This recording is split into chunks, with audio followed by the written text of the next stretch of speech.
ഹൈദരാബാദ് ചാർമിനാറിൽ വൻ തീപിടുത്തം. സ്ത്രീകളും കുട്ടികളും ഉൾപ്പെടെ 8 പേർ മരിച്ചെന്ന് ഔദ്യോഗിക സ്ഥിരീകരണം. അപകടത്തിൽ നിരവധി പേർക്ക് പരിക്കേറ്റു.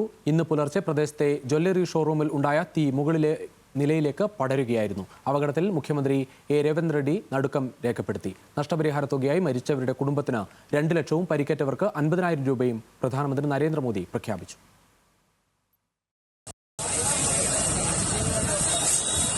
ചരിത്രപ്രസിദ്ധമായ ചാർമിനാറിലെ ഗുൽസാർ ഹൌസിന് സമീപം ഇന്ന് പുലർച്ചെയാണ് തീപിടുത്തമുണ്ടായത്. 3 നില കെട്ടിടത്തിലെ താഴത്തെ നിലയിൽ ജ്വല്ലറിയും മുകളിലത്തെ നിലയിൽ നിരവധി കുടുംബങ്ങളുമാണ് താമസിച്ചിരുന്നത്.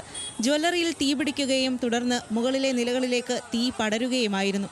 അപകടത്തിൽ സ്ത്രീകളും കുട്ടികളും ഉൾപ്പെടെ നിരവധി പേർ മരിച്ചു. അഗ്നിശമന സേന സ്ഥലത്തെത്തിയെങ്കിലും ആദ്യഘട്ടത്തിൽ രക്ഷാപ്രവർത്തനം ദുഷ്കരമായിരുന്നു. കെട്ടിടത്തിന്റെ മുകളിലെത്തിയ രക്ഷാപ്രവർത്തന സംഘം പിന്നീട് വാതിലുകൾ തകർത്താണ് ആളുകളെ പുറത്തെത്തിച്ചത്. തീപിടുത്തത്തെ തുടർന്നുണ്ടായ പുക ശ്വസിച്ചാണ് ഏറെ പേർ മരിച്ചത്.